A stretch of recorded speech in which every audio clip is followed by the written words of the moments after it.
안녕하세요. 나만의 개인 맞춤 법무사 김영윤 법무사입니다.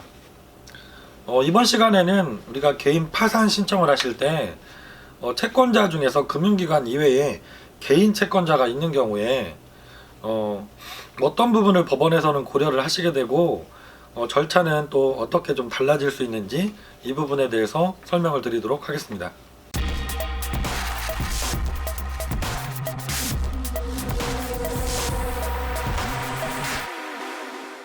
제가 개인 파산을 상담을 하다 보면 가장 어려운 부분이 오늘 말씀드릴 이 부분에 관련된 것입니다. 그 채권자가 뭐 카드사라든가 은행, 대부업체 이렇게 금융기관만 있다고 하면 크게 제가 상담하면서 어려움은 없습니다. 대부분의 분들이 경제적인 사정이 어려워지시면서 뭐 사업자금으로 아니면 생활비가 부족해서 이렇게 채무가 증대돼 오셨고, 그래서 금융기관 1금융권, 2금융권, 뭐 대부업체까지 채무가 점차적으로 증가되셔서 상담을 많이 오시니까 이런 부분들은 당연히 면책을 받는데 문제도 없으시고, 도덕적인 해이라고 뭐 언론에서는 가끔 얘기도 하지만 그런 부분에 대한 큰 부담 없이 상담을 드리게 되거든요. 하지만 그에 비해서 채권자 중에서 개인 채권자들이 포함되어 있으면 저도 상담할 때 조금 어려운 부분이 있고, 상담하시는 채무자분께서도 개인 파산을 과연 내가 해야 될지, 이 개인 채권자들을 포함해서 진행해야 될지 고민을 많이 하시는 분들이 계십니다.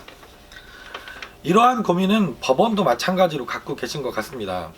법원에서 발행하시는 여러 책들을 보면 그 채권자 중에서 개인 채권자가 포함되어 있는 경우에는 절차를 더 신중하게 진행을 하고 서류도 더 꼼꼼하게 검토하라는 여러 사항들을 제가 읽게 됩니다.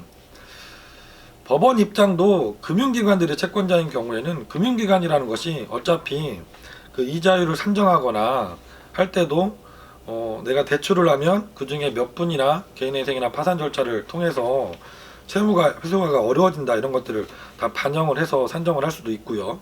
또 법인이기 때문에 일정 정도 그것이 회계상으로 처리가 되어서 큰 문제가 없을 수도 있겠죠. 하지만 채권자가 개인인 경우에, 특히 뭐 주변의 지인분들이 나도 돈이 여유가 있는 경우가 아니었는데 주변에서 어렵다고 급하게 돈을 빌려달라고 하니까 나도 대출을 받아서 또 빌려주시는 경우들도 있잖아요.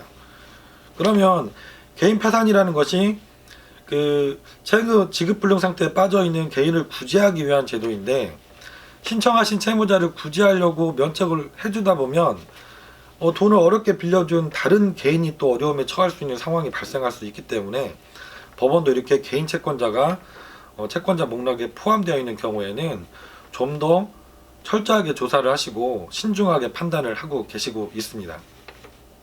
그리고 실제로 진행을 하다 보면 그 면책 이의 신청 절차에서 금융기관들은 거의 이의 신청을 하지 않지만 개인 채권자들은 뭐 10% 20% 정도는 이의 신청이 들어오는 경우들이 있고요.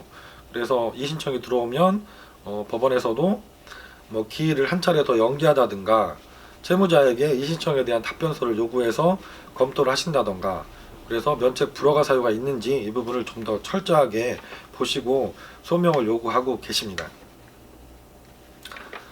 오늘은 제가 조금 상담하면서 저도 어렵지만 또 결정하시는 분들도 많이 어려워하시고 법원도 마찬가지로 판단할 때 좀 신중하게 판단하시는 부분, 개인 채권자를 포함해서 파산을 진행하는 경우에 어떤 문제가 있고 어떻게 진행이 되는지 이 부분을 설명을 드렸습니다. 이 부분 때문에 고민이신 분들도 많을 겁니다. 내가 금융기관 채무도 있지만 주변에 지인들, 개인 채권자들에 대한 채무도 있어서 과연 내가 파산 면책을 진행하는 게 맞는지 고민이신 분들이 있다고 하면 전문가에게 꼭 상담을 하시고 본인 사정에 맞게 내가 정말 갱생하기 위해서 개인 파산을 선택하는 것이 맞는지 상담을 꼭 받아보시기 바랍니다. 김영룡 법무사였습니다. 감사합니다.